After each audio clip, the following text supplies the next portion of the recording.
institucional ou é a conta normal?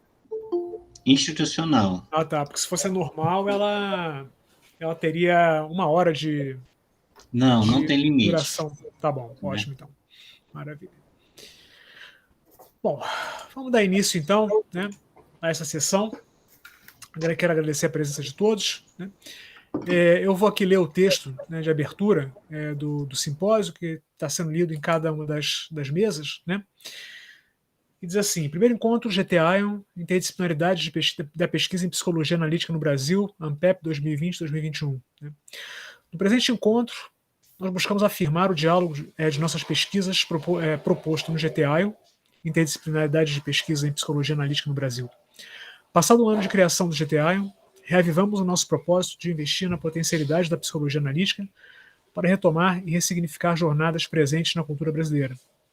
Para isso, investimos em estar juntos, participando de bancas de mestrado e doutorado, publicando em periódicos nacionais e internacionais, em livros e em eventos, apresentações de trabalhos e partilhas em aulas de graduação e de pós-graduação em psicologia, apresentando e construindo modos de integrar a indissociabilidade entre ensino, pesquisa e extensão universitária, dentro de um forte compromisso social e científico.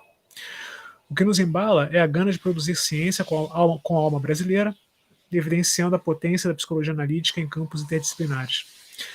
O GTA reúne professores e professoras, ou melhor, professoras e professores, investigadores de instituições de ensino superior no Brasil, Nordeste, Norte, Centro-Oeste, Sudeste, Sul, e de instituições no exterior.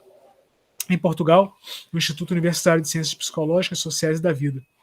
Nesse cenário, os membros do GTA buscam investir na colaboração da inserção social dos respectivos programas de pós-graduação, a partir de parcerias em projetos de investigação que serão apresentados e discutidos no nosso primeiro encontro do GTA, Interdisciplinaridade da Pesquisa em Psicologia Analítica no Brasil.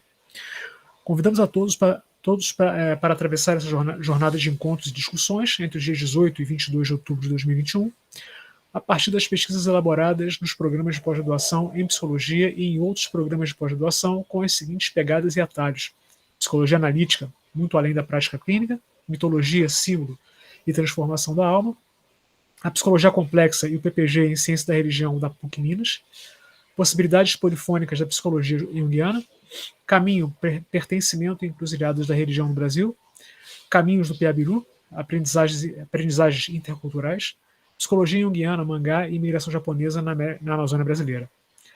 Desejamos que todos participem desse primeiro encontro do GTA como sendo um espaço de nós, em que a nossa coletividade nos faça mais pertencentes e felizes no Brasil que está no mundo. Muito bem, né? Essa é a mensagem. Né? Vamos passar então agora as nossas comunicações. Né? Eu queria então, como nós combinamos previamente, eu queria convidar então o professor Henrique Souza para começar a sua fala, e em seguida o professor Cássio Ferreira faz a sua fala também, e depois a gente abre para debate. Né? E eu sugeriria que a fala ficasse em torno de 25 a 35 minutos, tá? Para a gente poder se adequar ao tempo. Tá? Então, professor Henrique, a palavra é sua. Bom, boa tarde a todos. Primeiramente, eu gostaria muito de agradecer ao GT-ION, agradecer ao público presente e dizer que eu estou muito contente com a oportunidade de poder conversar, né, um pouco a respeito de um objeto pelo qual eu tenho muito interesse já há bastante tempo. Né? Sou professor de desenho da Escola de Belas Artes e tenho um foco de interesse na animação, nos quadrinhos, na ilustração. Então, eu transito na pesquisa por esses meios. Né? Então, hoje, eu fui assim, convidado para falar um pouco do mangá. Então, a primeira coisa que eu pensei foi, bom, seria interessante, só muito brevemente, posicionar um pouco a questão da pesquisa de quadrinho, em breves linhas, e aí depois entrar um pouco nas especificidades do mangá. Claro que de uma maneira muito ampla, né? Porque meia hora para a gente falar de um assunto tão diverso. Então, eu procurei fazer assim, um pequeno mapeamento de alguns aspectos que são presentes na cultura do mangá. Né? Então, eu vou compartilhar com vocês um slideshow.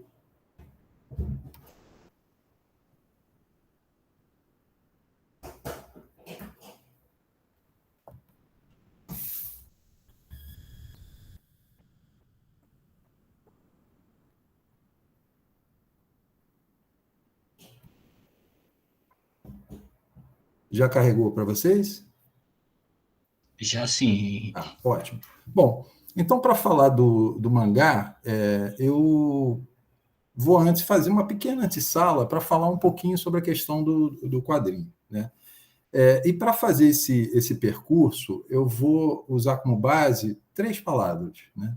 A narrativa, o desenho e o imaginário. Bom, então, como eu falei, quando a gente pensa no quadrinho dentro da academia, a gente tem hoje basicamente 2 formas de se pensar e de se trabalhar, teoricamente, a questão do quadrinho, né? Uma delas passa pelo estudo ligado mais às questões socioculturais, né? Então, nesse sentido, são pesquisas que fazem uso das ferramentas da história e também da literatura, e existe um outro lado, que são pesquisadores que tentam pensar o quadrinho um pouco num descolamento dessa comparação com outros meios. Então, esses pesquisadores eles buscam ferramentas que possam dar conta da especificidade do quadrinho como linguagem. Então, nesse sentido, eles se afastam, né, das ferramentas narratológicas, que normalmente são utilizadas dentro do campo da semiótica, da história em quadrinhos, e eles buscam uma teoria sobre quadrinhos que produza as próprias ferramentas. Então, isso tem sido um desafio dessa parte, né, que tenta trabalhar o entendimento do quadrinho não na sua comparação à literatura ou ao cinema, mas buscando cunhar ferramentas que possam dar conta dessa especificidade. Mas, em linhas muito gerais, a gente pode considerar o quadrinho como uma linguagem, né, que articula elementos verbais, textuais e elementos gráficos, e que tem como a base a noção de uma concatenação das imagens. Quer dizer, então, o intuito de narrar, de contar uma história, através de um nexo entre a sequência de imagens. Isso que vai, assim, em linhas muito gerais, diferenciar o quadrinho de outras linguagens, como a ilustração, como linguagens que normalmente adotam a imagem de uma forma autônoma. Quer dizer, o sentido do quadrinho se dá justamente por essa relação entre imagens, né? E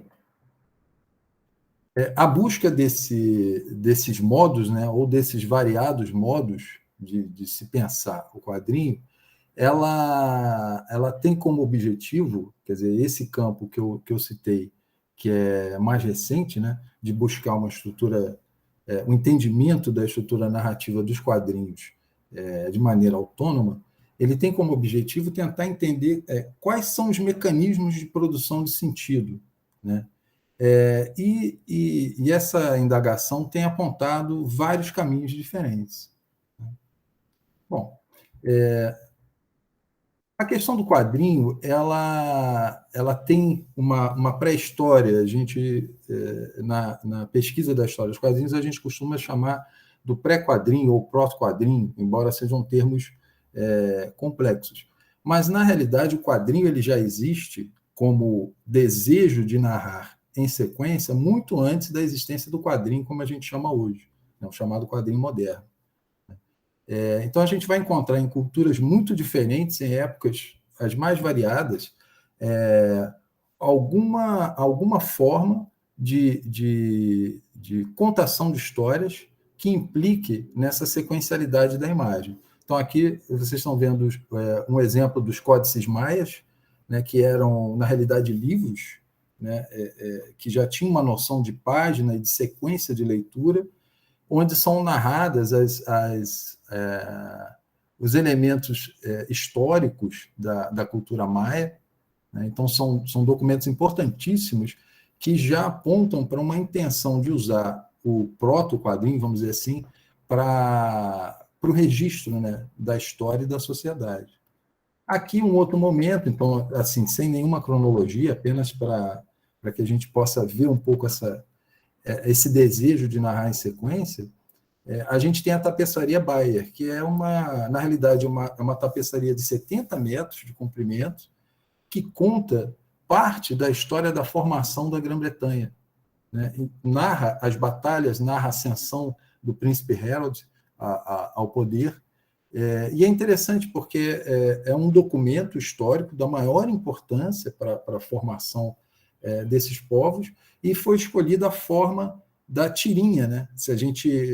Quando a gente olha a tapeçaria Bayer, a gente tem a sensação de estar lendo uma tirinha gigantesca, ou talvez até um filme, né?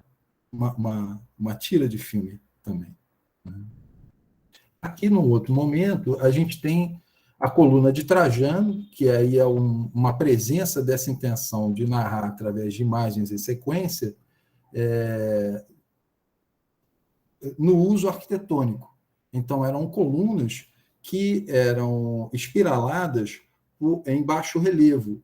E se a gente pudesse desdobrar a coluna, na realidade, na visitação, a gente tem um painel fotográfico que dá o sentido de leitura. Mas, andando em torno da coluna, a gente pode ver a narrativa das conquistas do Império Romano, né? Então, tem dentro dessa cultura romana essa ideia da imagem em sequência, que hoje a gente vai chamar de quadrinhos, né? Mas é um pré-quadrinho, ela está muito a serviço desse registro oficial e monumental da história, né? E aqui, num outro momento, o uso catequético do quadrinho, né, ou do pré-quadrinho, enfim, da imagem em sequência, que tem um caráter de propagação do discurso religioso. Então, o próprio cristianismo ele se valeu muito dessa representação das passagens de Jesus Cristo através de imagens em sequência. Então, isso venceu toda uma barreira por conta de se ter um público predominantemente analfabeto. Então, essa ideia do proto-quadrinho, do pré-quadrinho, quer dizer, o uso do desenho para narrar, já traz essa possibilidade, essa potência de vencer barreiras linguísticas, inclusive, né? Então, hoje, alguns autores até olham, por exemplo, as catedrais que possuem sequências de vitrais como uma estrutura pré-quadrinista, porque ali a gente pode, quadro a quadro, entender o fluxo narrativo da história de Cristo. Bom, e aí eu vou entrar no primeiro conceito que eu selecionei aqui, que é a narrativa. E aí eu vou fazer uso de um texto do Walter Benjamin, onde ele faz uma diferenciação entre narrativa e informação. E ele vai dizer que a narrativa ela está ligada à intenção da contação de histórias. Então, nesse sentido, ela se alimenta do mito, se alimenta da fábula, e ele faz um contraponto com a informação. E ele diz que a informação, e sobretudo, é o texto de alguém que é testemunha da modernidade, testemunha e crítica, né? É alguém que vai ser uma testemunha viva e um crítico ferrenho, né? E vai mapear os elementos que vão constituir a modernidade. E ele vai dizer o seguinte, que a informação é um empobrecimento da narrativa. Então, ele diz que à medida em que as mídias se preocupam com a propagação da informação, a gente vai ficando cada vez mais carente de histórias, porque ele vai conectar a ideia da narrativa à contação da história, à transmissão do conhecimento e ao maravilhamento. E ele vai dizer que a informação ela vai tentar dar conta da realidade, e, nesse sentido, vai nos afastar dessa conexão. Nesse texto, é um texto muito interessante do Walter Benjamin, titulado Narrador. Ele apresenta dois tipos de contadores de histórias ao longo da humanidade. Ele fala do nômade e do sedentário. O sedentário seria aquele que, a partir do advento da agricultura, ele se fixou no lugar. Então, ele é aquele que testemunha a transformação do lugar. Muitas vezes é o ancião, é aquele que viveu para contar. Então, testemunhou toda a transformação ao seu redor, né? Então, esse faria parte do espírito de um grande contador de histórias das aldeias, dos grupos sociais, onde ligado à ideia do sábio, aquele que conhece a história, aquele que conhece como foi, né? E que sobrevive para contar, né? O que eu chamaria aqui do livro vivo, né? O livro biológico, né? E o nômade vai ser a figura contrária, vai ser aquele que vai se lançar ao mundo, vai ser o grande viajante e que vai viajar e coletar histórias e, ao retornar, vai trazer esse mundo para perto dos outros, né? Então, nessa figura eu vejo muito, por exemplo, o perfil dos fenícios, né, que são considerados os polinizadores de grande parte do planeta, né? E aí ele vai cunhar dois termos, o viajante e o agricultor, ou o nômade e o sedentário. Bom, e aí eu vou ler só um textinho dele que ajuda a entender esse recorte que ele faz. Quem viaja tem muito a contar, diz o povo, e com isso imagina o narrador como alguém que vem de longe. Mas também escutamos com prazer o homem que ganhou honestamente sua vida sem sair do seu país e que conhece suas histórias e tradições.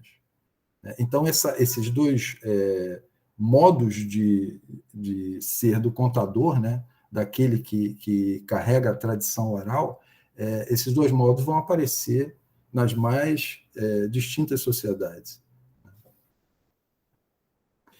Bom, a segunda palavrinha que eu separei é o desenho, porque a gente vai ver daqui a pouco, eu vou entrar em alguns exemplos de como esses modelos do agricultor e do viajante, eles vão aparecer no universo narrativo dos quadrinhos, e através do uso do desenho, né?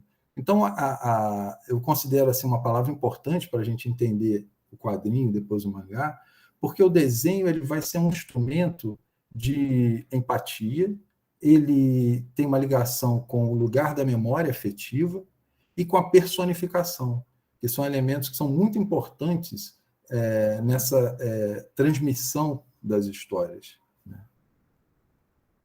E aí eu trouxe aqui uma frase de um grande desenhista e pesquisador, que é o Jean Roudet. Ele tem um livro intitulado O Desenho. E aí nesse livro ele abre dizendo o seguinte, que o desenho é ato de conhecimento, de apropriação, de simpatia e mesmo de comunhão. Figura do desejo, o desenho é também um ato vital, necessário, desde a infância, onde ele expressa o nascimento gestual do corpo, até a abordagem do outro. Então, eu acho muito interessante porque ele coloca o desenho como um ato de comunhão.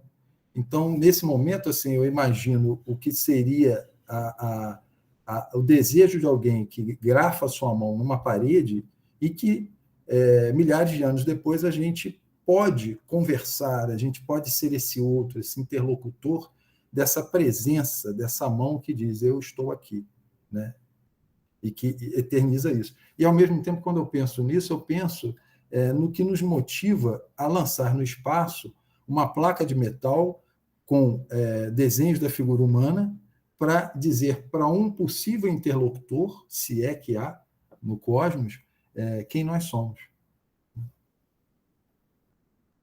E aí, em suma, eu diria que no âmbito do quadrinho, mas não só do quadrinho, né, o desenho ele vai, em última análise, dar corpo, dar rosto e dar gesto a essas histórias, né?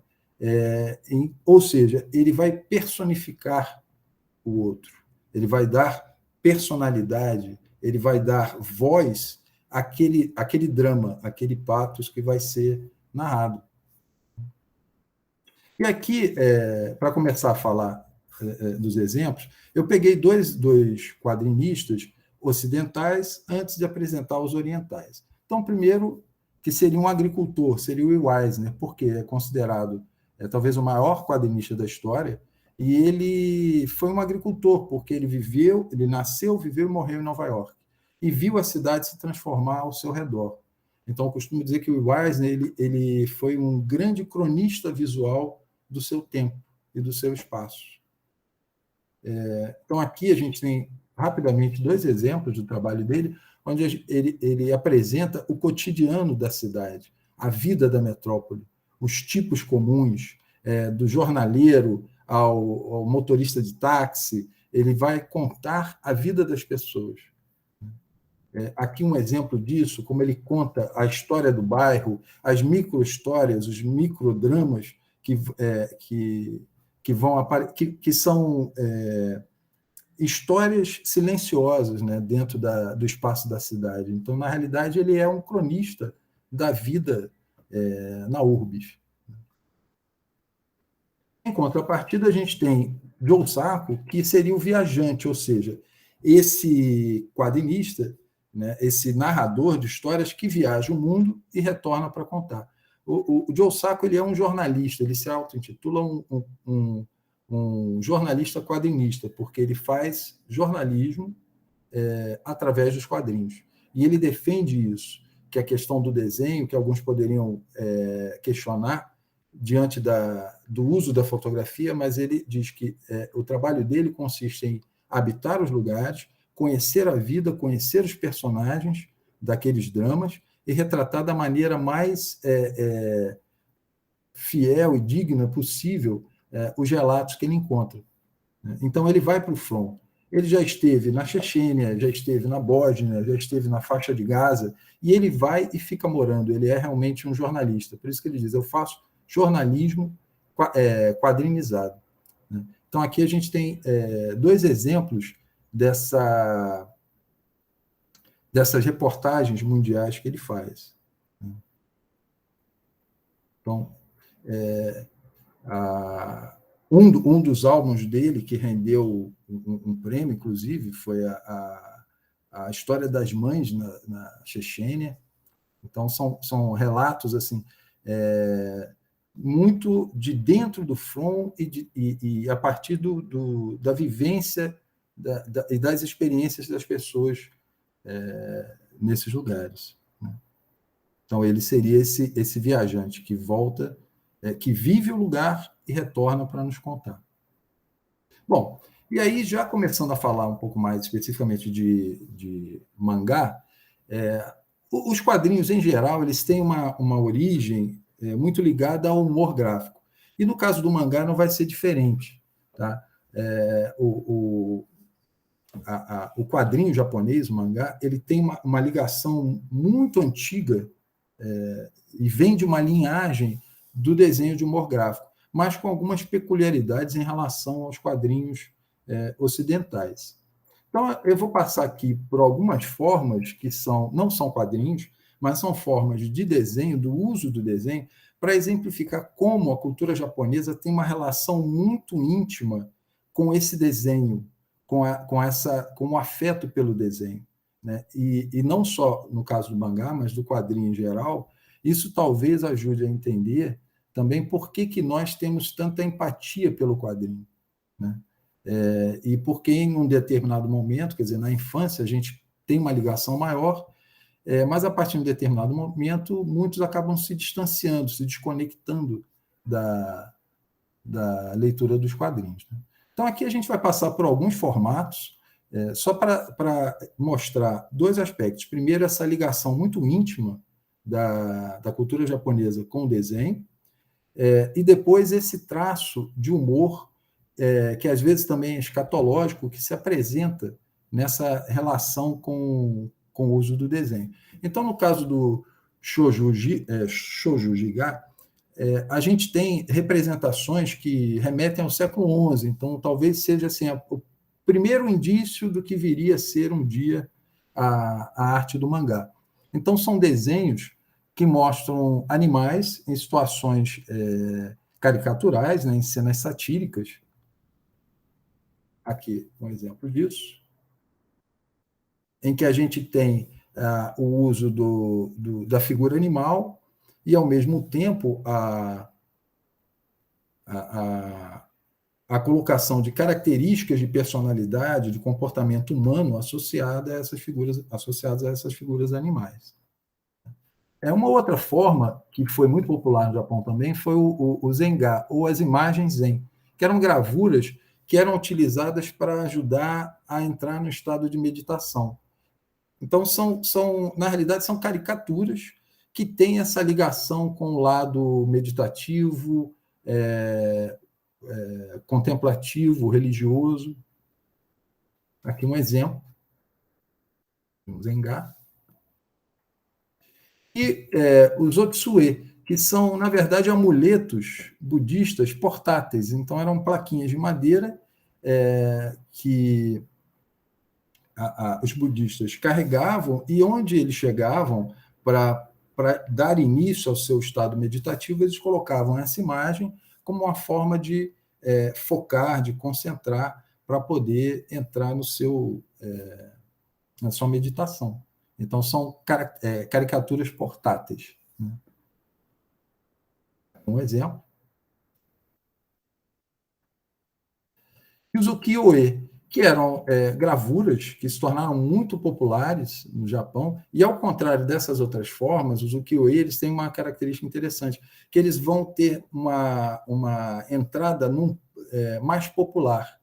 Né? Então, vai ser um tipo de arte em desenho que vai se preocupar mais com a crítica social do que com a excelência estética. Né? Os tobae, que aí aqui a gente já tem algo que vai dar a ideia do que vai vir a ser o mangá, porque são estampas que são compiladas em pequenos livrinhos, então ela já tem uma noção mais de uma sequencialidade. Embora sejam desenhos autônomos, mas eles já são apresentados formando uma noção de caderno. Né? E os kibyōshi, que seriam, aí sim, a primeira forma mais próxima do mangá, realmente, porque eles eram chamados dos capa amarela, pequenos livrinhos com imagens já com um sentido sequencial. A gente pode ver aqui. E que se tornaram muito populares também. O mangá ele é um objeto que ele realmente é uma característica do japonês. Ele é algo que todo mundo manipula, usa, deixa nos lugares. Ele é um produto para ser deixado para que o outro pegue e leia. Então, ele faz parte profundamente do cotidiano. E aqui a gente tem o Katsushika Okusai, que eu vou considerar aqui, vou chamar do primeiro agricultor, nesse sentido, quer dizer, um quadrinista agricultor, porque o Okusai ele vai, no século XIX, fazer todo um inventário comportamental, social e gráfico das transformações vividas pelo Japão, no momento em que o Japão se vê tensionado a ter relação com o mundo externo, com o Ocidente, inclusive, por conta disso, os desenhos do Okusai eles acabam chegando à Europa e os historiadores consideram o seguinte, que sem a influência do Okusai, a arte moderna não teria se desenvolvido como se desenvolveu na Europa. Né? As vanguardas. Então, o Art Nouveau, por exemplo, é um estilo que é francamente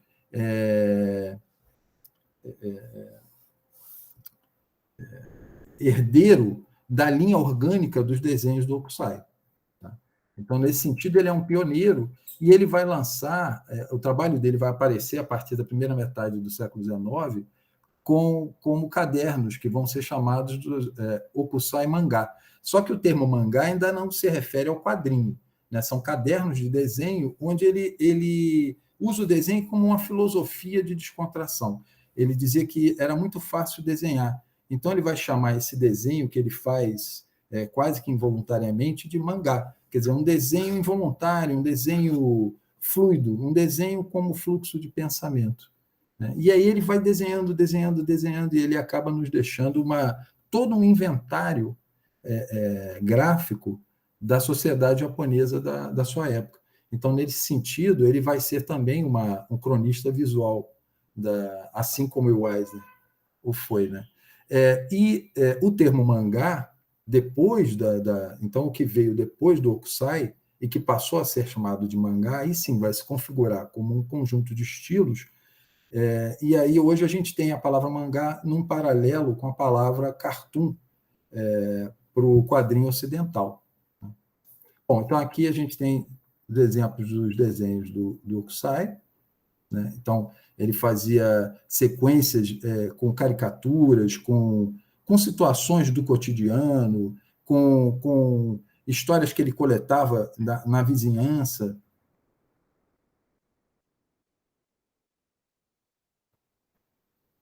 Bom, aqui a gente tem um outro quadrinista que poderia ser considerado também um agricultor. O Keiji Nakazawa, ele vai ser aquele agricultor que viu os horrores da guerra, ele foi um sobrevivente da guerra, e ele decidiu contar isso através dos quadrinhos. Então, sua obra mais famosa é Gen de Pés Descalços, onde ele conta a história de um garoto, que nesse sentido é quase que autobiográfico, que sobrevive ao ataque de Hiroshima. Então, a história é contada a partir da perspectiva de uma família comum da cidade, e ele vai mostrar toda essa experiência vivida a partir dos horrores do ataque. Nesse sentido, ele é aquele que sobreviveu para contar para as outras gerações o que foi vivido por essa sociedade na primeira metade do século XX. E aqui, vendo os desenhos dele, eu penso muito na questão da persona, né? De dar rosto, dar voz, dar corpo à história. Quer dizer, então, o quadrinho tem essa característica de tornar vivo o drama, né? Tornar a história contada sentida de algum modo.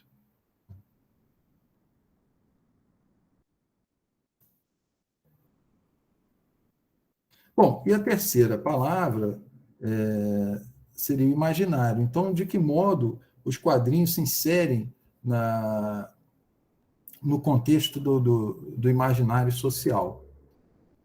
E aí eu trago uma frase de um grande pesquisador brasileiro, que é o Carlos Patati, que ele diz o seguinte: os quadrinhos eles são uma importante ferramenta na construção do imaginário coletivo dos povos ocidentais e orientais.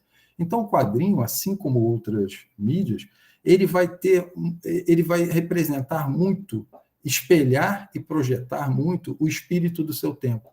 Então, há um momento em que o quadrinho vai ser uma piada de costumes, vai rir da própria sociedade, né, e das suas contradições.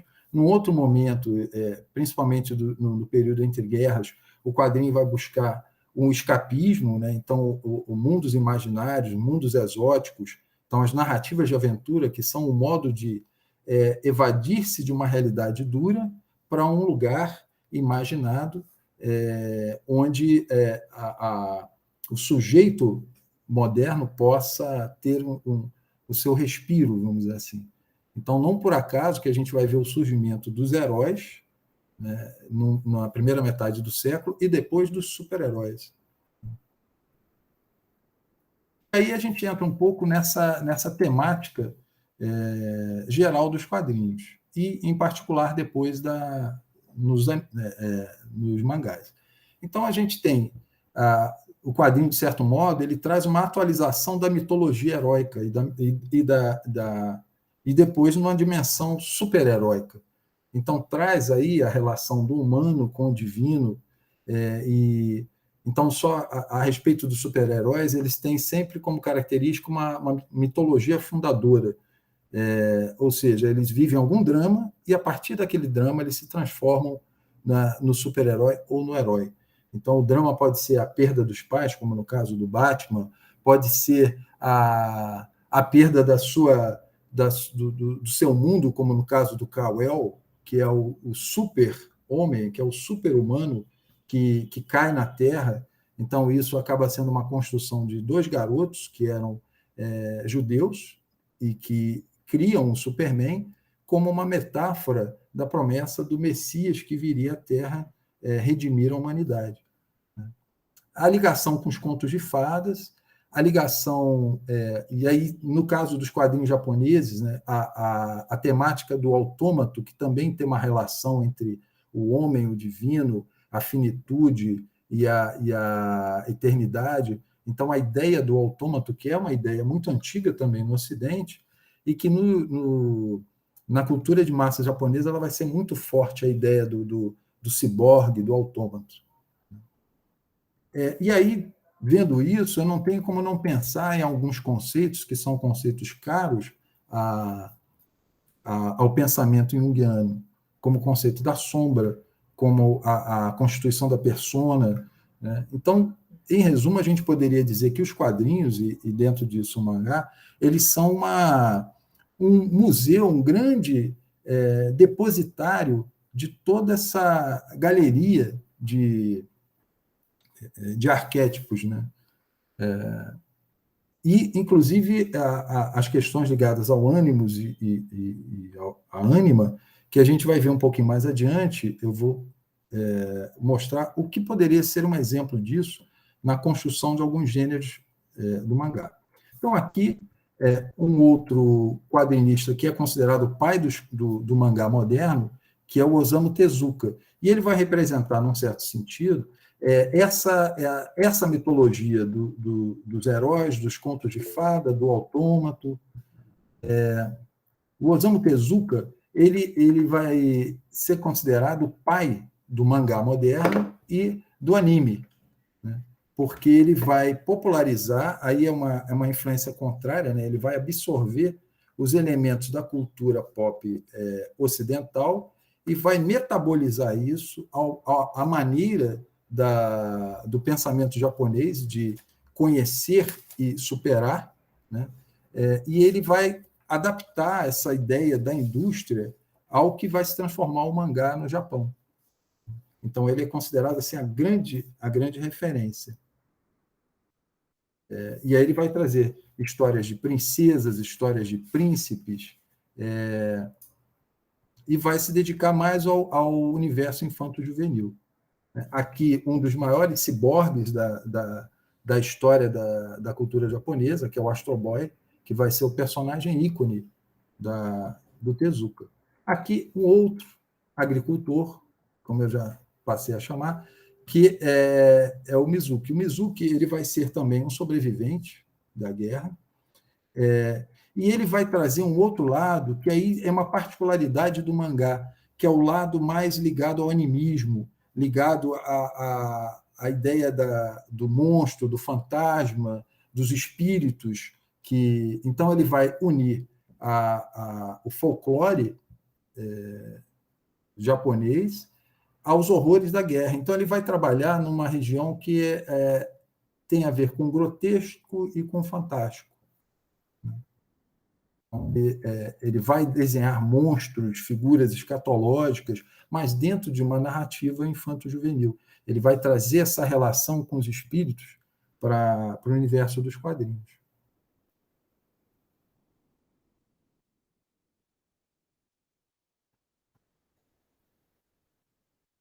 Bom, e, de um modo geral, a gente pode dizer que, por lidarem com temas universais, né, e atemporais, como amizade, lealdade, coragem, amor, né, o repertório de heróis dos mangás ele vai ter uma identificação com qualquer etnia, porque, via de regra, ele vai trabalhar valores que são humanos.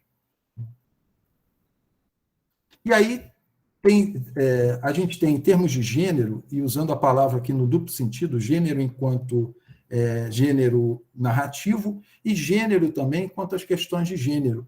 É interessante como a indústria do mangá ela vai muito cedo entender a questão da tribalização dos seus conteúdos. Então, ela vai buscar criar targets públicos, trabalhar com públicos específicos. E aí tem dois gêneros que são muito fortes na indústria do mangá, que é o gênero para meninas, né? Então, ele foi focado inicialmente no universo da adolescente feminina, mas a temática é variada, né? Então, normalmente, ele traz as questões do romance, do amor, das emoções humanas, e é interessante porque nesse universo,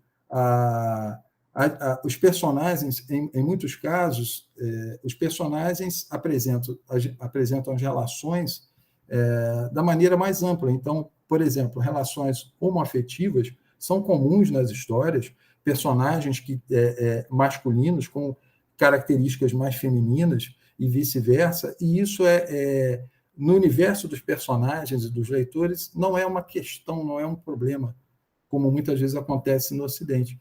É muito natural e muito inclusivo. Então, normalmente são quadrinhos que têm um traço mais delicado, né? Um tipo de desenho com formas, nuances, expressões faciais mais suaves. E, em contraponto, a gente tem o shonen, que é o quadrinho de luta, que fala da coragem, da força, do poder, do embate, dos ritos de passagem, né, dos guerreiros. Então, ele naturalmente foi pensado para um público masculino, mas ele vai ser interesse também do público feminino. Então, aqui, talvez a gente pudesse, em algum momento, pensar no shoujo e no shonen como possibilidades de entendimento de ânimos e ânima, né? Possíveis trocas nesse sentido. Aqui o exemplo, Dragon Ball Z, onde a gente vê que o tipo de expressão, o tipo de corpo, né, é pensado por esse lado da força, da virilidade, do embate, da luta, do confronto. E, por fim, um outro gênero que tem a ver com o escatológico, tem a ver com o grotesco, mas voltado para um público adulto, e que traz também uma vertente que sempre esteve naqueles desenhos que eu mostrei para vocês, de algum modo, que é também o elemento erótico, que é muito caro à cultura japonesa. E aí a gente tem como um representante desse tipo de quadrinho, né, que é o eroguro, que é o terror erótico, que vai misturar os elementos da narrativa do grotesco com o erotismo. É o Suehiro Maru. Aqui a gente tem um tipo de desenho que, obviamente, é um mangá feito para um público adulto que tem um terror de caráter psicológico, fetichizado em muitos aspectos.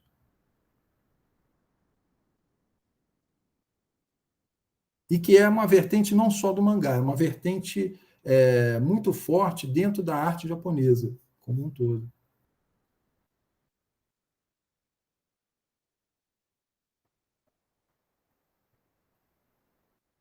Bom, então, resumidamente, o anime e o mangá eles são a expressão da cultura pop do Japão na atualidade, e eles são praticamente os embaixadores da cultura japonesa no mundo. O Japão tem uma noção muito clara disso, de como o estudo da língua japonesa cresceu a partir da descoberta da indústria do mangá pelo Ocidente. Muitas pessoas passaram a se interessar pela língua e pela cultura japonesa via quadrinhos, né, via mangá e anime. Bom, aqui eu encerro. Desculpa se eu excedi, não sei se passei muito tempo aqui, mas espero ter dado um pouco uma ideia desse universo, né? Deixa eu só suspender. Pronto, tira. Professor Henrique, muito obrigado. Né? Foi na conta do tempo, não se preocupe. Né? E vamos passar a palavra agora para o professor Cássio. Né? A palavra é sua, vamos lá. Obrigado, Daniel. Né? Adorei a apresentação do professor Henrique. Obrigado também ao professor Nilton pelo convite, ao grupo GT Ion, né? Por estar aqui. É uma honra, né? Estou aprendendo muito. E vamos falar um pouquinho, né, sobre mangá, sobre a psicologia junguiana, mangá e a imigração aqui na Amazônia, a imigração japonesa na Amazônia, né, principalmente na Amazônia brasileira.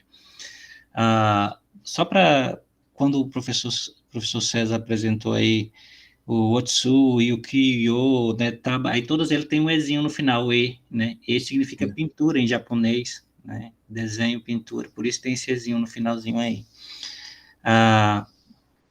Eu não sei se vocês sabem, eu aqui no Amazonas eu sou professor de literatura, né, na Universidade Federal do Amazonas, e também, quando, às vezes, no meu curso falta algum professor, eu ensino língua japonesa aqui.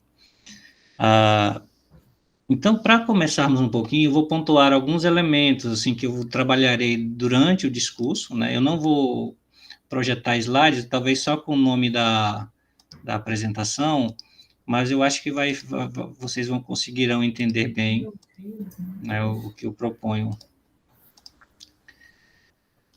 Estão conseguindo visualizar aí só a primeira tela?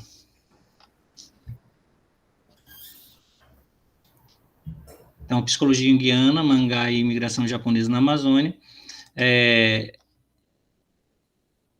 Esse é a temática, né? Quando eu falo de Amazônia, e do Amazonas, principalmente, e falo da força que tem, né, a cultura japonesa, a literatura japonesa e as suas associações aqui no Norte, as pessoas perguntam por quê, né? Possivelmente, nós tivemos a maior a imigração japonesa no Norte, aqui no Amazonas, né? E foi a segunda maior do país, né? Só perde aí para São Paulo, para o Sudeste. E uma imigração um pouco diferente, em certa parte, porque na década de 30 do século XX, quando esses imigrantes chegaram ao Amazonas, por exemplo, eles não tinham desejo, e não era esse o desejo, né, o retorno para o Japão, assim, diferente daquela imigração que foi para o Sudeste do país, que era enriquecer e retornar à terra natal. Eles vieram para colonizar, né, criaram aqui perto de Parintins, que é uma cidade no Amazonas, que é chamada de Vila Amazônia na época, isso por volta de 35, um CAICAM, que é um centro cultural, um laboratório de pesquisas agrícolas, um laboratório de pesquisas médicas, né? Isso na década de 30 até a década de 40, e muito grande. Para você ter ideia, os governadores do Pará, do Amazonas e de outras regiões aqui do norte iam para esse lugar, ali para os Parintins, para fazer tratamento médico, porque os imigrantes que vieram, eles tinham formação superior, eram médicos, agrônomos, essa primeira leva, né? Professores. Então, eles vieram mesmo para criar esse centro de desenvolvimento com o intuito também de colonizar, né? De expansão mesmo do Japão. Né? Então, o primeiro essa informação é importante, daqui a pouco eu vou falar um pouquinho mais sobre ela.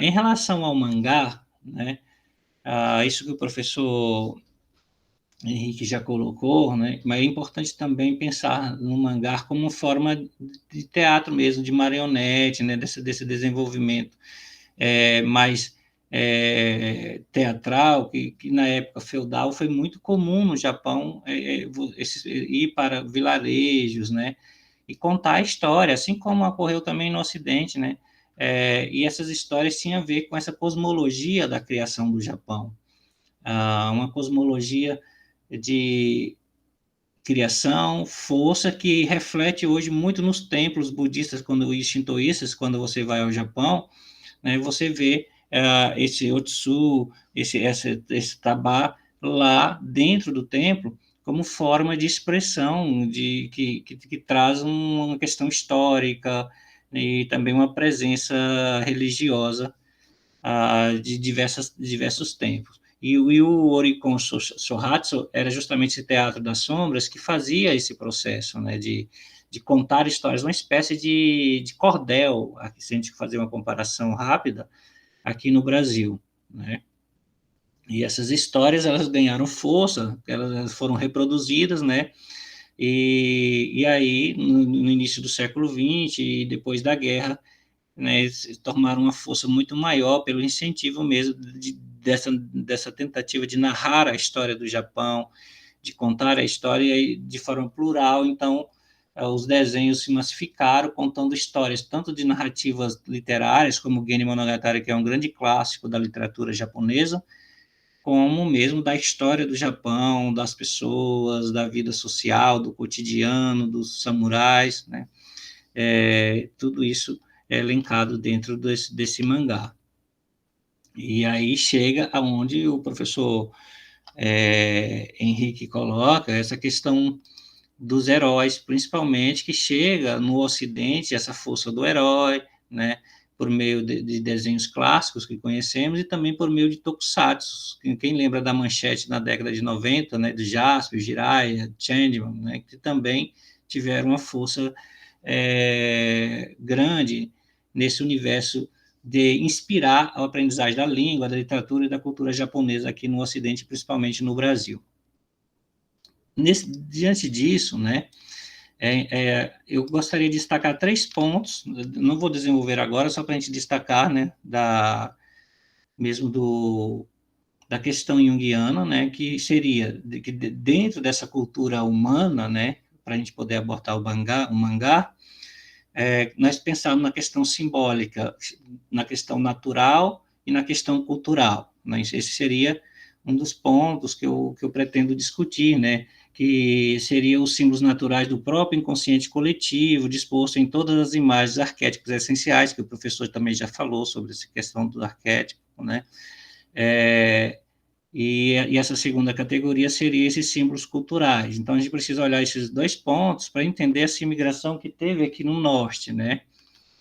E também o termo de individuação, que é utilizado na concepção junguiana, de que o homem deve ampliar essa consciência, né? Que se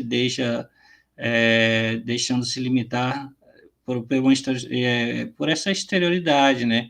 Da civilização, que faz com que ele se torne mais consciente. E aí a gente vai pensar nessa questão da individuação desse sujeito aqui também no Amazonas, chegando aqui, né, e trazendo dentro do escopo da bagagem, dentro dos navios, né, essas questões mesmo que era muito mais uma fuga da fome e da superpopulação do Japão na época. Então a imigração ocorreu por causa disso, né, mas aqueles elementos que ligavam aquele indivíduo que estava aqui dentro de um grupo coletivo, né, e dentro de um grupo maior que era o Brasil, né, você tinha esses símbolos, né, e trazidos, inclusive o Otsu e o Yukio, que seriam as estampas que eles traziam também por meio dos kimonos, etc., e as tábuas que eles também tinham essa questão religiosa muito profunda, muito forte,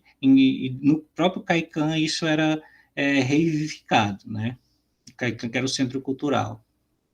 Então, esse termo de individuação a gente vai pensar um pouquinho. Outro termo junguiano seria a identificação com o grupo, né? Que grupo, né? Assim, o Jung ele vai colocar que trata-se mais exatamente da identificação de um indivíduo com um certo número de pessoas, né? Que tem uma vivência de transformação coletiva. É uma situação para o Jung, uma situação psicológica especial, né? Que não deve ser confundida para ele de forma alguma como um ritual de transformação. Não é isso, né? Mas não depende de forma alguma da identidade do grupo e nem gera necessidade de tal unidade. A identidade perdura com essa identificação do grupo, não é algo passageiro, algo que acontece ali, vivenciado por um momento e se perde. Se a gente pensar na imigração japonesa, né, e nos seus, de alguma forma, seus símbolos e arquétipos que eles produziram e conservaram, né, e de alguma forma isso foi destruído também, eles criaram essa identificação de grupo que permanece até hoje, né, aqui no Amazonas. Isso é possível, é visível, né? Então, esse seria o outro ponto que nós vamos pensar durante essa conversa, né? Então, são esses 3 pontos que eu vou pensar, para entender, né, como esse desenho, né, como essa imagem, né, como esse pensamento simbólico se amplia e permanece, né, aqui no norte do país, diante de alguma forma, a gente fala que a floresta, ela vai corroendo tudo, para tudo que fica, se não revivificado, ele é engolido pela floresta, né? Você anda aqui pelo Amazonas, você percebe alguns hotéis que já foram famosos, ou até mesmo frequentados por Juscelino Kubitschek e outros grandes nomes, que hoje estão assim carcomidos mesmo pela força da natureza, né? Então a imponência da natureza, a imponência da hostilidade do lugar, né? E como isso é preservado ainda hoje, essa cultura, né, esse símbolo do Japão aqui no Amazonas, né? E na Amazônia de forma geral, que você tem o Pará, você tem a Roraima, né? E também tem esses centros fortes, né? De divulgação da cultura e de permanência, digamos assim, feito hoje por descendentes e não descendentes, porque já houve uma simbiose, né? E além dessa questão do desenho, nós temos também a questão da criação gráfica, linguística, né? Que o Jung também pontua sobre isso, que a gente vai ver daqui a pouquinho. Sobre essa questão do símbolo, essa criação, essa relação criativa, dialética, etc, etc. Se você pensar na imigração japonesa no Amazonas, eu vou falar só um pouquinho para contar a história para vocês entenderem, né? A imigração japonesa na Amazônia, de forma geral, ela acontece com maior força no Pará, numa cidade chamada Tomeaçu, né? E aqui no Amazonas, né, chegando em Maués, que é uma cidade interior do Amazonas, e depois, isso em 1929, né? E lá os japoneses, eles chegam e plantam o Guaraná, e depois, na década de 30, onde nós temos, né, os Kotakusei, né, que seria esse grupo que vem para colonizar e para criar uma espécie de Japão dentro do Brasil, aqui na Amazônia, aqui no Amazonas, né, e na Amazônia também, de forma geral.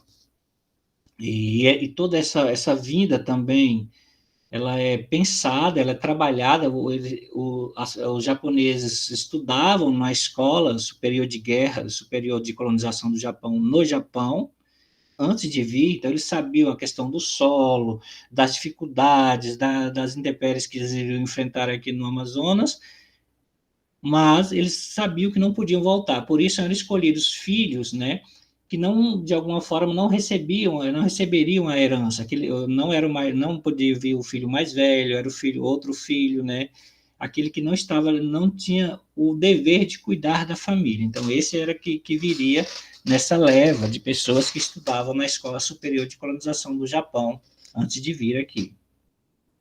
Depois, também o interesse do governo aqui do Amazonas, principalmente, né, quando ele observa o sucesso da imigração japonesa que foi no Sudeste, assim, quase 18 anos depois, em 1908 a gente tem a imigração aí no Sudeste, né, começando primeiro, por causa do café, né, então você vê uma contribuição forte, e o governo daqui, por causa do declínio da borracha, né, que nós temos aí a questão da pirataria, e esse declínio da borracha, né, no Amazonas, então precisava criar um novo polo, uma nova ferramenta de economia, né, e aí eles vêm, né, e aí eles conseguem, com essa imigração japonesa, eles conseguem produzir de forma grandiosa, com bastante sucesso, a juta aí indiana, né, que era a matéria-prima para embalar o principal produto de exportação do Brasil na época, que era o café.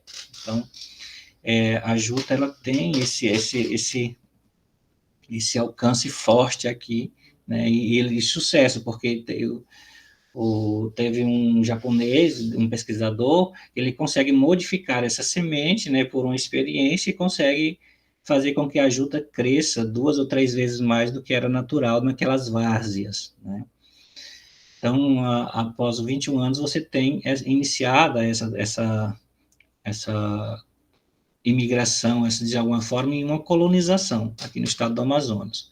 E quando eu falei lá no início, né, que vários símbolos que vieram com eles foram perdidos, Otsu, o Ukiyo, né, por exemplo, os Tabas, muitos ainda resistiram, né, por ficar escondidos e tal, mas quando o Japão participa da Segunda Guerra Mundial de forma contrária aos Estados Unidos, por exemplo, e ao Brasil, essa terra em Parintins, que foi comprada pelo governo japonês, né, fizeram um acordo na época com a Câmara Federal e tal, eles autorizaram, compraram nessa terra, e ela foi confiscada pelo governo brasileiro diante dessa situação de guerra, né, e foi dada para um grande empresário aqui no Amazonas, que foi o J.G. Araújo, e isso acabou em nada, foi deteriorado. Então, e os japoneses, eles eram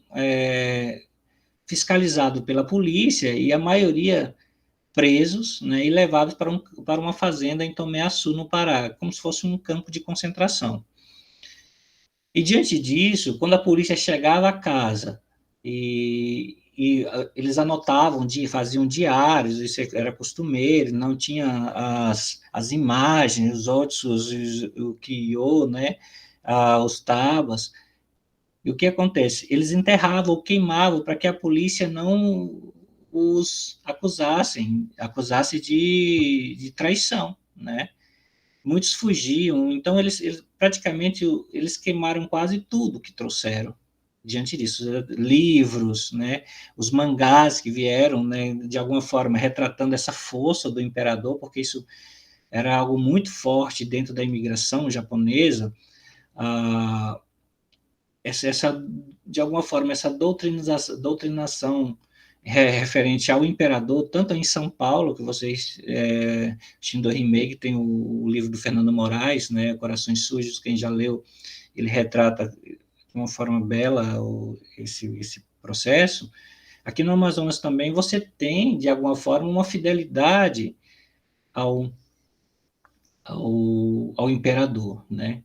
Mesmo diante da perda da guerra, porque após a Segunda Guerra Mundial, depois de 10 anos, a imigração retorna, né, ao Amazonas, em 53, até a década até 63, né, nós tivemos ainda uma leva de imigrantes.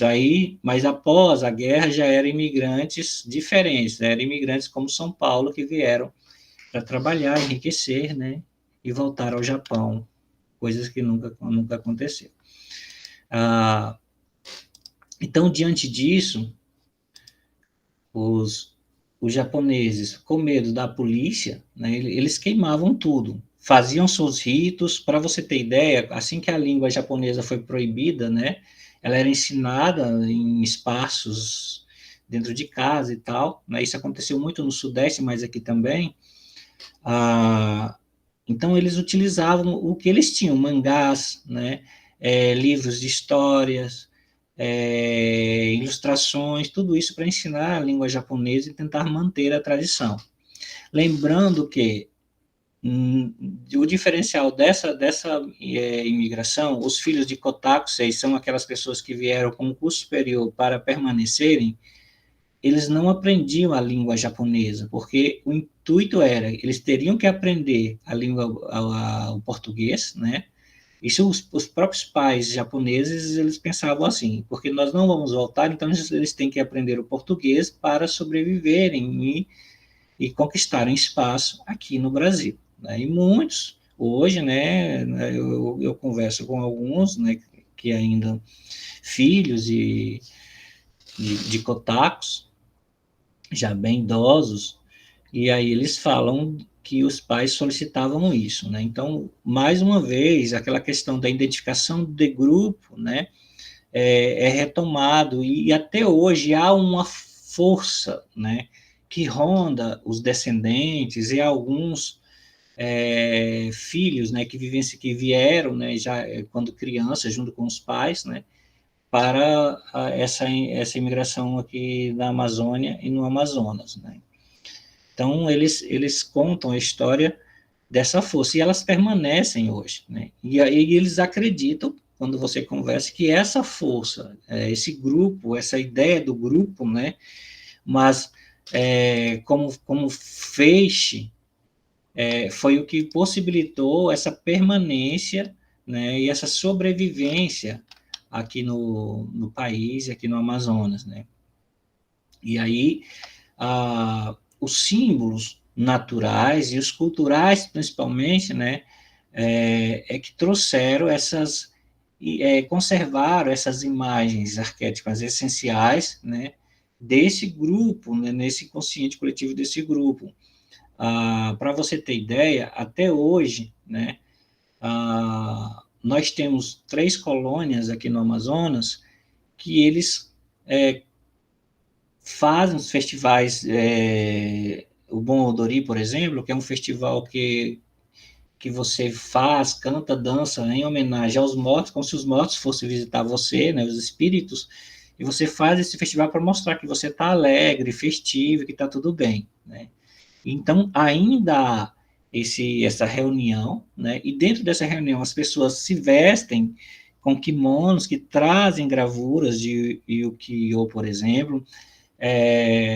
Ou nos templos que aqui tem, você encontra ainda as imagens de tábua, essas imagens, quase uma espécie de estilogravura, digamos assim, né, como representação de um Japão que existe aqui, mas que não existe mais lá na origem, no Japão, né?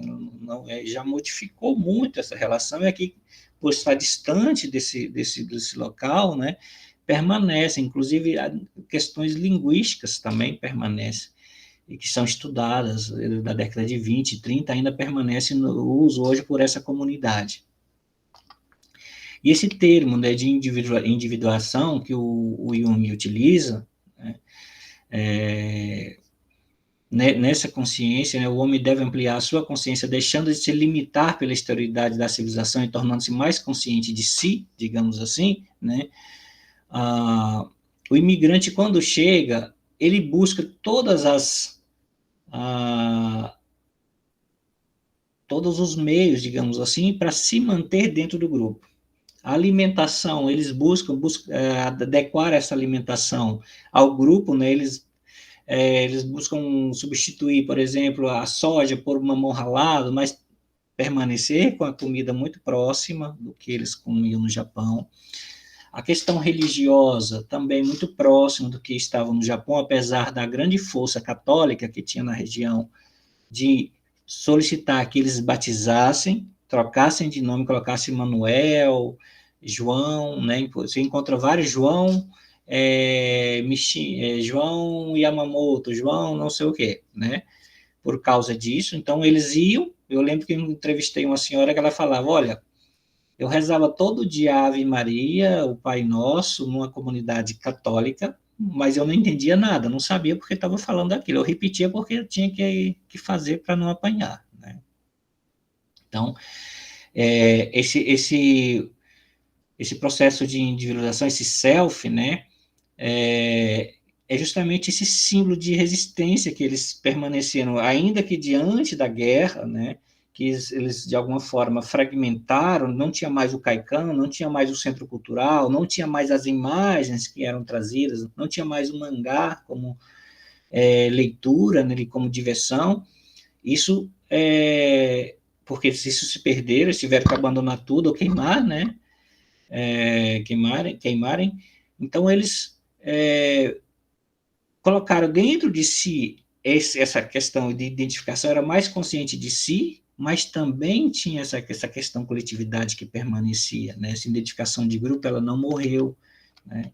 Ela permanece, e depois da guerra foram criadas associações, essas associações existem até hoje, né? E, de alguma forma, mostrando essa identificação com o grupo, que é justamente essa identificação profunda, que permanece, perdura, né? E esse símbolo que ele ficou muito mais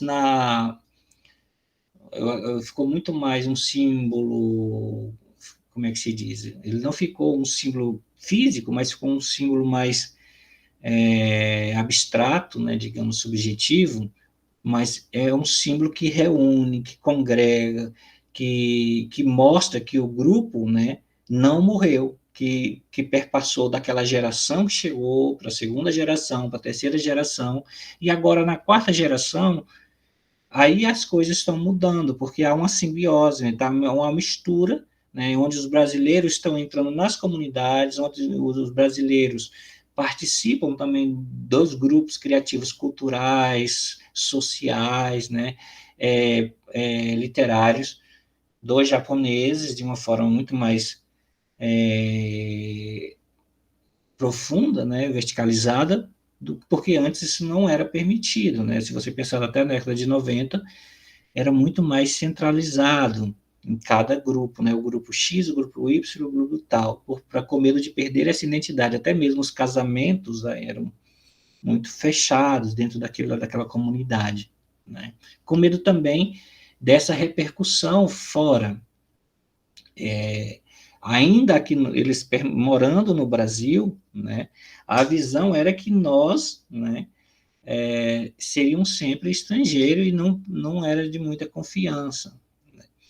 Eu lembro que tem uma história, né, que nesse momento que eles ficaram lá no campo de concentração no Pará, nessa fazenda, o único barco que eles tinham de acesso ao rio para chegar em outra cidade, para levar alguma coisa para vender na outra cidade, foi confiscado pela polícia.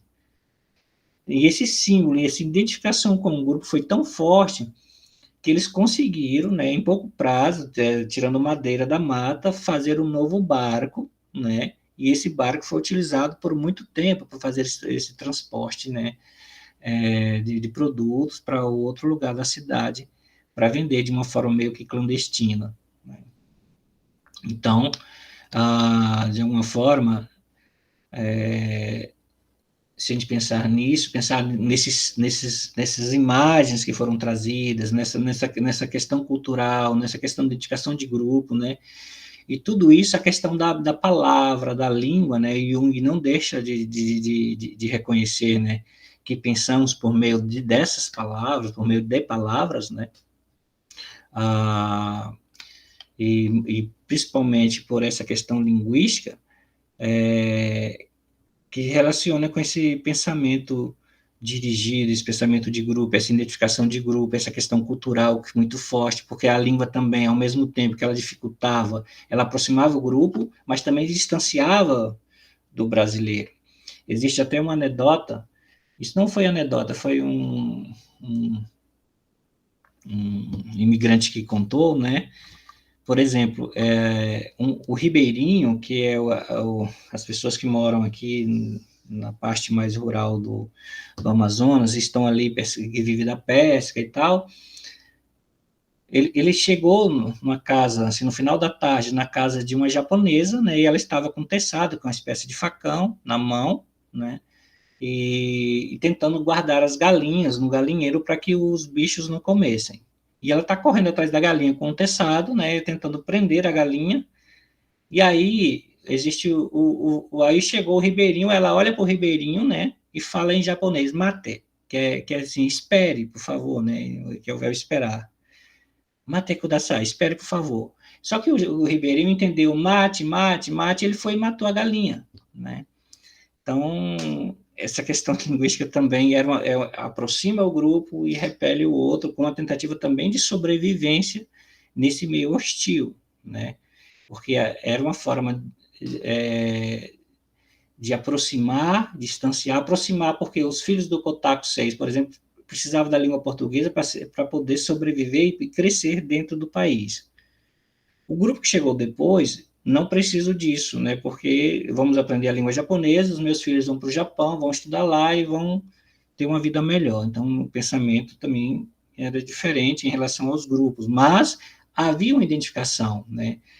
Todas essas pessoas, esses imigrantes, eles se reuniam no final de semana para poder fazer gincanas, fazer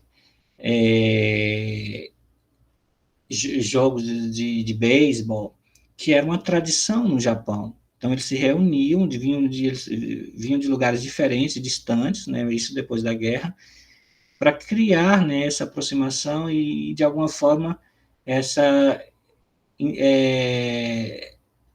revivificar, né, essa identidade que perdura, essa identificação com o outro.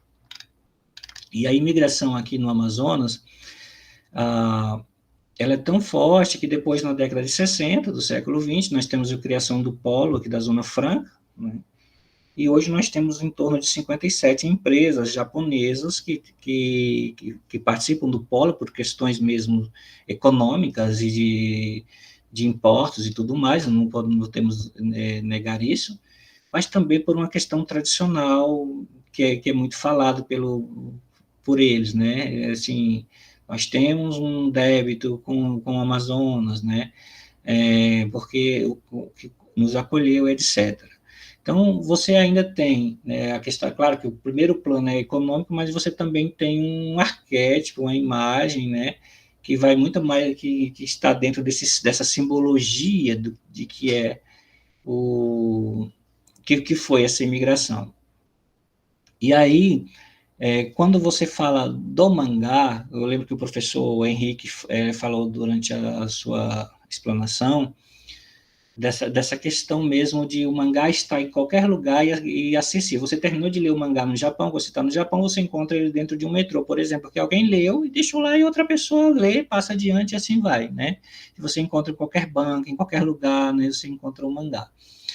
Então, o mangá, aqui no Japão, aqui no Amazonas, de forma geral, na Amazônia, porque no Pará também, assim, em Roraima, existem bibliotecas, né, onde as pessoas pegam esse mangá, lê, né, identifica, mais com os aspectos culturais do Japão, a língua, a questão linguística também, diferente daquele que eles trouxeram durante a imigração, que era mais didático, né, que era para ensinar a história do Japão, as regras, né, aquilo que era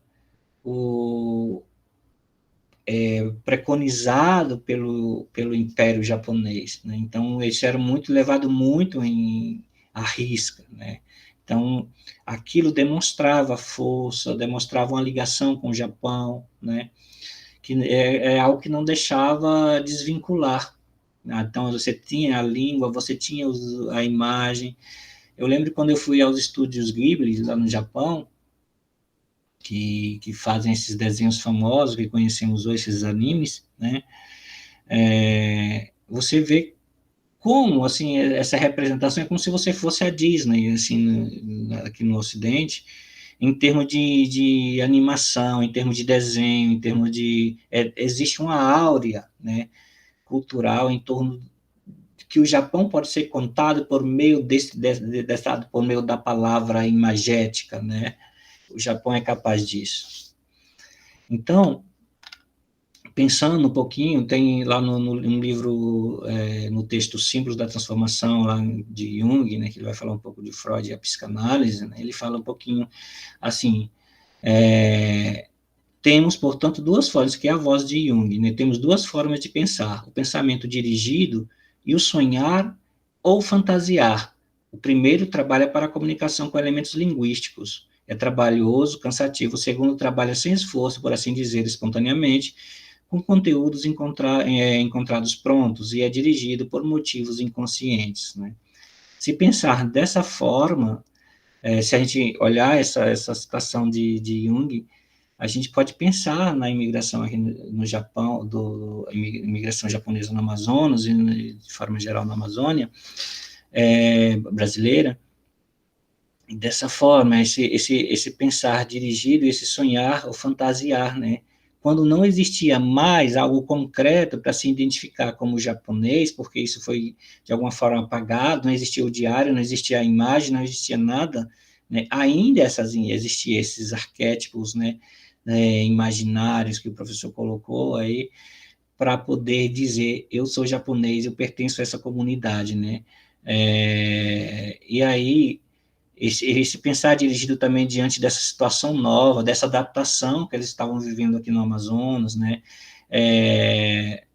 e que busca, de alguma forma, se vincular a ela, mas também agir sobre ela e mantendo aquele caráter de grupo, de identificação, né, aquele caráter cultural, né, e mesmo diante dessas circunstâncias, mas no inconsciente, né, mesmo diante dessa convivência, desse perder, ainda tinha nesse inconsciente essa questão do grupo, da permanência, da vinculação ao Japão, né, mesmo nessa selva hostil, né. Não sei se vocês conhecem um livro chamado A Selva, de Ferreira de Castro, que fala da hostilidade do seringueiro aqui no Amazonas, né, da hostilidade sofrida pelo seringueiro, né, e de alguma forma a gente faz uma analogia com essa hostilidade do seringueiro, que também era migrante, que também era de fora dessa floresta, e chega aqui é sugado por ela. Você tem também o imigrante japonês tendo a mesma metáfora, fazendo, de alguma forma, construindo a mesma metáfora, mas tendo, né, esses elementos, eu acredito, mais significativos, essa identificação de grupo, né, criando um self mais forte, esses elementos culturais, né, que sobreviveram, mesmo distante da metrópole, de onde eles vinham, né, mostrava esse inconsciente coletivo e humano que eles, de alguma forma, preservaram, e preservam até hoje, né? Se você pensar nos descendentes, eles ainda preservam essa áurea lá do início do século, né? Não é um áurea do Japão, no Japão contemporâneo, mas de um Japão, digamos assim, moderno.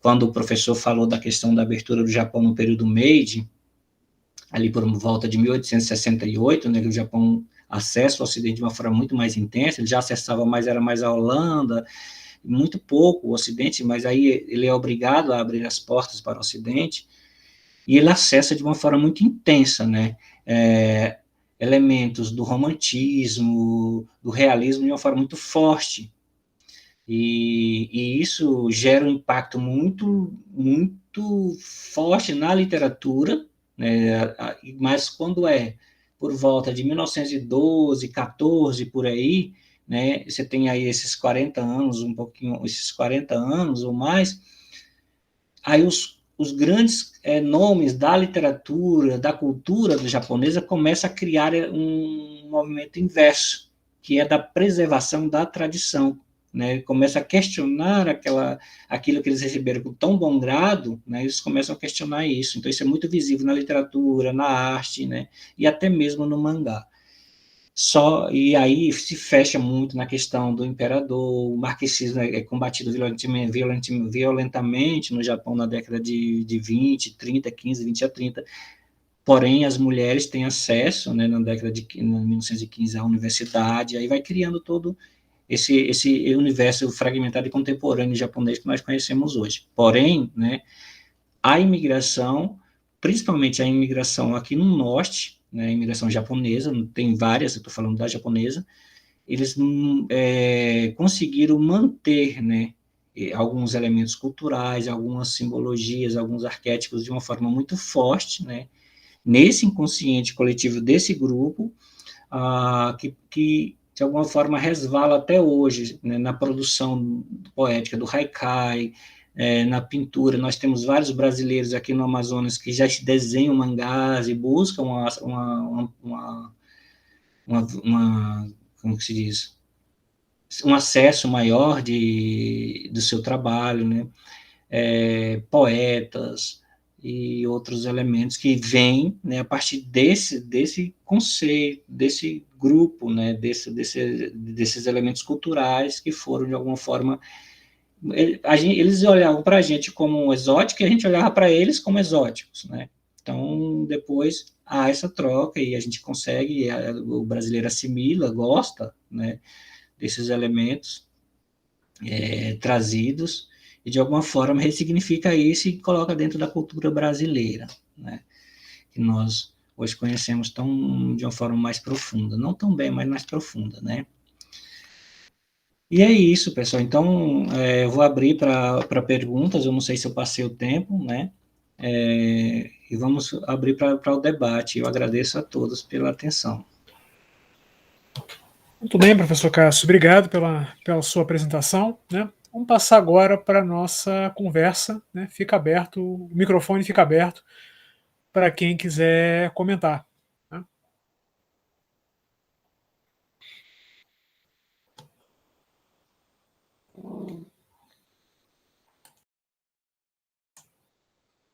Acho que ninguém quer comentar. As pessoas estão processando ainda a informação. Foram apresentações muito densas, né? Com muita informação, né? Mas, assim, eu gostei demais da apresentação do professor Henrique, né? Quando ele traz esse olhar do quadrinho ocidental e o japonês e mostra essa questão, principalmente do imaginário, né? E se você pensar na questão de jogos hoje, na contemporaneidade, dos jogos que são oriundos do Japão, dos mangás, né? Mesmo aqueles que têm essa pegada crônica do cotidiano, do fabular, né? Eles têm um pé na cosmogonia, né? Desse processo da criação do Japão, das histórias antigas narradas, desse viajante que sai, traz a história, né? Isso ainda é muito comum no Japão, mas também essa história, nós temos um pesquisador americano, fugiu o nome dele agora, que no século XIX ele vai para o Japão e colhe essas histórias de terror e publica isso no Japão. Ele era casado com uma japonesa, e a única referência que tem dessas histórias hoje no Japão é referente a esse pesquisador. E aí, mas a gente tem um olhar mais apurado também devido ao tradicionalismo, devido ao resgate da tradição, né, como é que o professor colocou, do Walter Benjamin, do viajante e do agricultor, né, digamos assim, não sei se é essa a palavra, professor Henrique. Ainda tem esse resgate, assim, buscar mais a essência do que é nosso, né? Assim como a imigração aqui no Japão veio, também essa essência do que era do Japão, mesmo não sendo, porque você tem uma mistura, né? Mas você tem esse Japão que mostra toda essa abertura. Se você vai em Nagasaki, por exemplo, você tem lá toda uma construção holandesa que foi mais intensa, né, antes da abertura e tal, e uma influência, mas parece que você está em outro, não está no Japão, em certa parte da cidade de Nagasaki, apesar da destruição com a bomba e tudo mais. Mas você tem, quando você vai para Tóquio, o professor Henrique fala da questão das tribos, né?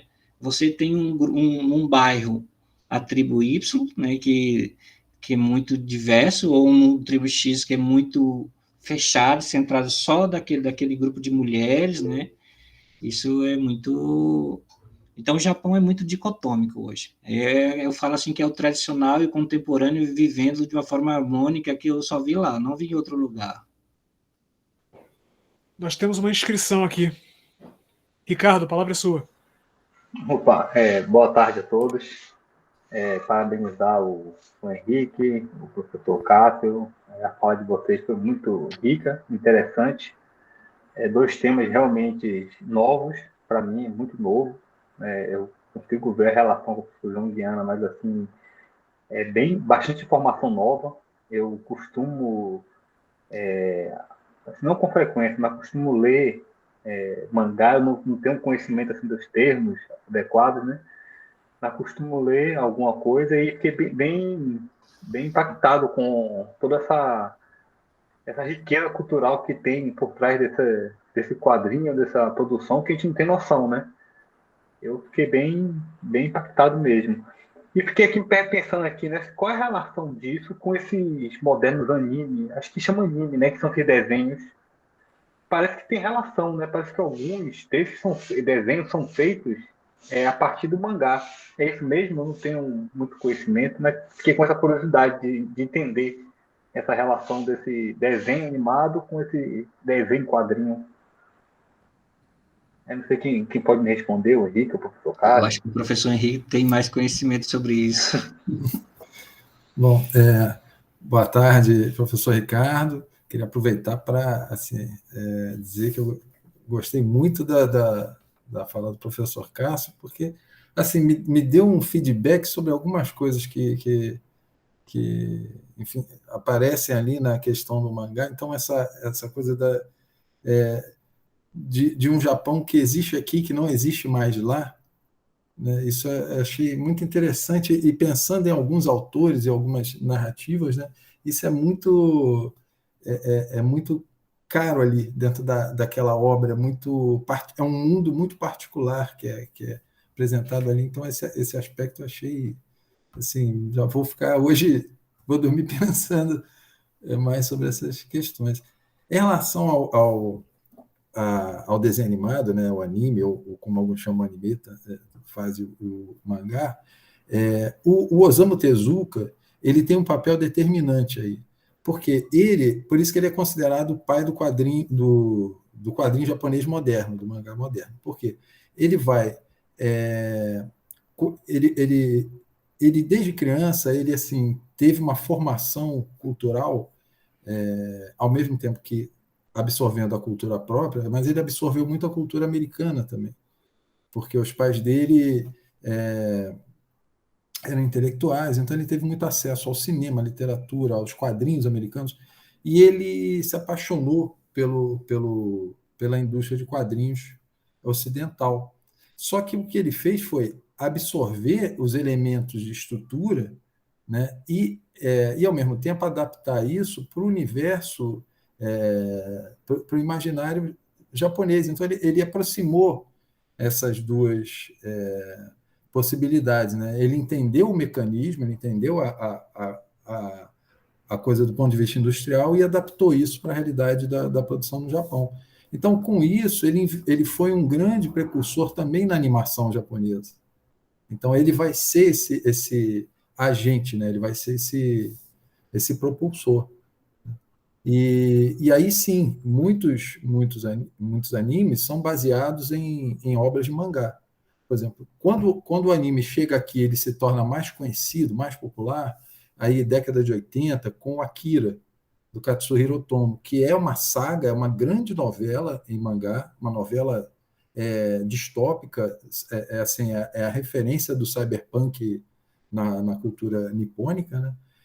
E aí ele faz uma adaptação para o cinema. E a partir daí passa a ter a ideia do produto casado vai funcionar muito bem para trazer, para dar uma abertura para a indústria do mangá aqui. Então, essa relação da produção do anime com mangá, ela vem dessa visão do Osamu Tezuka, que queria juntar o universo da animação, né, e até algumas questões ele até traz, como ele mesmo diz, como homenagem à Disney, né, alguns aspectos até de estilo e tal, e ele junta esses dois meios, né? Então tem sim uma relação, e tem essa questão do produto casado é muito bem definida na produção japonesa. Alguns são mais dedicados à animação, outros são mangakás, quer dizer, se dedicam exclusivamente aos quadrinhos, mas tem uma terceira via, que são esses artistas que buscam essa sinergia. Então, muitos lançam a obra em mangá, e aí depois fazem uma adaptação, usam o mangá como storyboard para produzir os animes. Porque assim, eu recente assisti não sei como é que chama, mas acho que vou falar uma série de anime, né? Que um colega indicou, falou: cara, você que gosta de psicologia junguiana, você vai achar interessante, que é 7 Pecados Capitais, está na Netflix. E eu achei muito interessante. Eu descobri que é uma adaptação de um mangá, né? Ele é lançado primeiro no Japão, depois no resto do mundo, que a Netflix tem uma parceria. E eles trabalham desse tema do herói, mas o bem e o mal, um negócio meio misturado e buscando equilíbrio. Falei, gente, que negócio interessante, né? Bem assim, dessa questão um pouco diferente dessa narrativa que a gente via mais antiga do herói, né? Que era perfeito, mas é um herói que não é perfeito. Ele tem suas imperfeições, tem as suas lutas, está buscando equilíbrio, e um que era do clã do demônio vai virar herói, outro que é do anjo vira inimigo. Eu falei, que negócio interessante. Eu assisti bem impactado, né, por essa narrativa diferente, né, que vai buscando quebrar essas polaridades, né? Do bem e do mal, mistura, mostra que o negócio não é preto no branco. Achei muito interessante. Não sei se isso é uma tendência do mangá, mas esse me chamou muita atenção. Né? Eu assisti um pouquinho, eu gostei, assisti todo, já saiu o filme, eu assisti o filme. Bem interessante como eles trabalham essa temática toda, né? Do herói, do bem e do mal. Nenhum desenho que é de um mangá, né? Mas essa troca, ela assim, isso é uma característica também desses papéis não pré-determinados, não tão demarcados, né? Então, até assim, a gente pode ver um pouco a questão da sombra, né? Do pensamento junguiano, né? No conceito de sombra, a gente pode ver isso, como isso é exercitado nesse tipo de história, que você vê realmente ele entra num estado herói, num estado vilão, são os dilemas ali do personagem normalmente com muita intensidade, né? Então isso é diferente daquele modelo do herói clássico que renega todas as características humanas que são vicissitudes e ele é tudo de bom, que foi um pouco o modelo do herói clássico. E depois a própria cultura americana também dissolveu um pouco isso com a questão dos super-heróis a partir da década de 60. Eles começaram a ter problemas, porque antes eles eram deuses, né, perfeitos. Então aí se torna um pouco mais dissolvido. E no caso do Japão já era mais forte isso. Obrigado. Muito bem. Cláudia Costa. Não estamos te ouvindo. Sou eu, desculpa. Agora sim. Costa, foi só que sou eu. Eu não estou vendo eu teu até nome sou aqui. do Costa, mas é da Costa, lá no meio do nome, quem é isso? Desculpa a confusão, gente. Carteira acabou de bater, fiquei meio... Bom, eu agradeço demais. Eu aprendi muito com essa mesa. Aliás, eu tenho aprendido com todas as mesas, mas essa que trouxe assim, elementos completamente novos. Eu vou copiar aqui as palavras do meu colega Ricardo. Como é gostoso aprender, né? Como é gostoso aprender com quem fala com paixão, com envolvimento na temática, que estuda.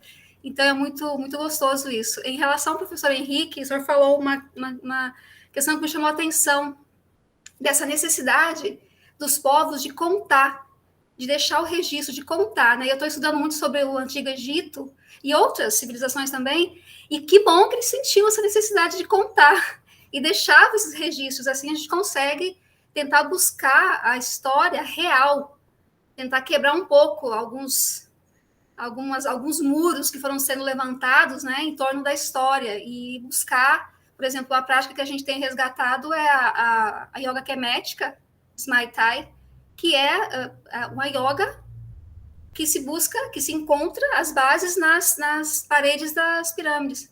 Então, que bom que eles deixaram essas pegadas para a gente, né? Porque os papiros, muitos foram queimados, enfim, o destino você já sabe em vários museus por aí. E, professor Cássio, eu morei no Mato Grosso, região do norte do Mato Grosso, Serra do Cachimbo, por ali pertinho, tão perto dessa realidade, e nunca soube de nada disso. Então, como é chocante saber que eu estive tão perto e também não conheci, e volto a falar história.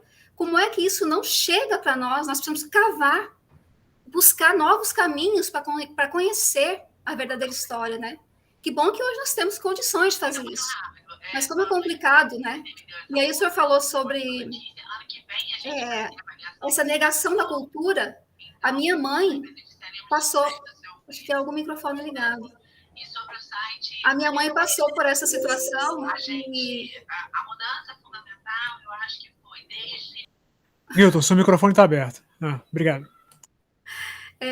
A minha mãe é neta de italianos, né? Então, na época da guerra, eles falavam italiano em casa, todos falavam. E aí houve essa preocupação de deixar, então, junto com meu bisavô tinha um alambique, que brincasse junto com os filhos dos trabalhadores para aprender o português. Mas só foi isso, só foi a língua. Eu não imagino que seja você ter que riscar o seu nome, a sua religião, viver um personagem, uma persona, né? Acho até que talvez encaixe aí esse conceito de persona. Então, agradeço mais uma vez aí pelas falas e pelo aprendizado.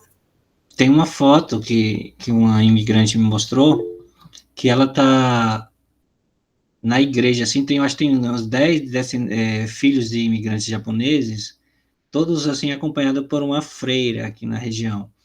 E aí ela falou, nessa foto ninguém falava português, né? A gente só replicava mais ou menos as orações, mas ninguém sabia nada, nem por que estava fazendo isso, né? Mas se a gente não fizesse isso, né, a gente não teria aceitação dentro da comunidade nem para vender os produtos que a gente produzia.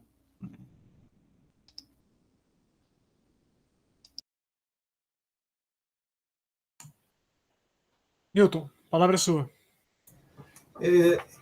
Perdão aí que eu realmente não percebi que o microfone estava aberto. Perdão mesmo. Queria agradecer, e até aqui eu estou em 2 reuniões ao mesmo tempo. Uma reunião do departamento, lá que está mudando a coordenação da graduação em Psicologia, da Universidade Federal Rural do Rio de Janeiro. E, ao mesmo tempo, estou aqui no último dia do nosso evento do GT-ION. E eu já comuniquei lá aos colegas que virtualmente poderiam contar comigo. E aqui também os colegas, com muita alegria, eu vim ouvindo e também apontando conceitos junguianos com total propriedade enquanto possibilidade. E o que ocorre? Por que eu fiquei aqui muito mexido? Porque no departamento que eu trabalho tem uma Sansei, né? Então, nesse sentido, quando vocês estavam aqui encerrando e o departamento começou a apresentar lá um novo modelo, a professora Sansei começou a falar.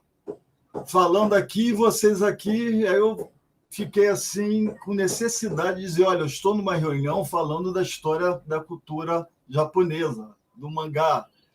E aí eu queria só agradecer mesmo ao professor Henrique César, que me ajudou a dar o panorama do que seja um mangá, e ao professor Cássio, que mergulha nessa questão mais pessoal, professor Cássio, porque além de trabalhar com essa professora que tem total vínculo lá com o Japão, eu tenho um amigo japonês em São Paulo. Olha, um amigo há mais de 10 anos. Então, quando nós estamos juntos, andando pelos bares, é um contraste. Literalmente, a gente percebe que nós chamamos a atenção quando nós entramos. Para ter uma ideia, professor Cássio, ele já esteve no Candomblé comigo, aqui, embora eu não seja do Candomblé, ele já foi no Candomblé, admirando, assim como eu já estive na Liberdade, lá em São Paulo, com ele, nos bares, nos restaurantes, né? No entanto, eu não sabia dessa história do Japão no norte do Brasil, né? Como o professor bem apresentou aí. E eu queria dizer, enquanto assim, um profissional trabalhando com a obra junguiana, aí no sentido de agradecer ao professor Cássio e ao professor Henrique, né? Que apontaram para caminhos fantásticos, e eu espero um dia poder estar me aprofundando na questão do mangá e principalmente da história em quadrinho, professor Henrique. Enquanto esse jornalista de quadrinhos, eu achei muito interessante essa fala, né? Obrigado, Daniel. Eu que agradeço, professor Newton. Obrigado mesmo pelo convite. Foi tão bom ouvi-los. Eu aprendi muito com o professor Henrique também, né? E eu fico muito feliz de estar aqui e aprender, né? Eu também agradeço muito e assim, a contribuição do professor Cássio, trazer essas histórias, né? Porque não é uma história, né? Mas são muitas histórias dentro dessas histórias que ele traz, né? Porque assim, é a história de quem sai, a história de quem chega e se fecha, é a história de quem é filho daquele que se fechou. Quer dizer, são muitas camadas ali de uma história que a gente, como foi comentado, desconhece, né? É quase que um apagamento. Então, um trabalho como esse é iluminador. Assim. Então, eu queria agradecer muito ter tido a oportunidade de estar aqui para ter acesso a esse conteúdo. Assim, queria agradecer bastante. E queria depois, se possível, trocar contatos, tal, porque eu gostaria de saber mais. Eu também quero, professor Henrique, contato de vocês. Eu estou escrevendo um romance chamado Vila Amazônia, que conta mais ou menos essa história, né? Mas ainda está bem incipiente ainda. Muito bem. Se não temos mais perguntas nem comentários, eu acho que o nosso GT encerra com chave de ouro. Essa é a minha sensação, né? Então, eu queria agradecer a todos, professor Cássio, professor Henrique, todos os presentes, Newton por ter organizado o evento, né, e coordenar o GT. E nos vemos na próxima. É isso aí? Certo, muito obrigado, Daniel, e a todos presentes. Um abraço a todos, então. Obrigado, um abraço. Uma boa tarde para todos. Tchau, gente. Obrigada. Tchau. Tchau a Depois- todos. Obrigado. Eu encaminho a gravação lá no grupo, tá?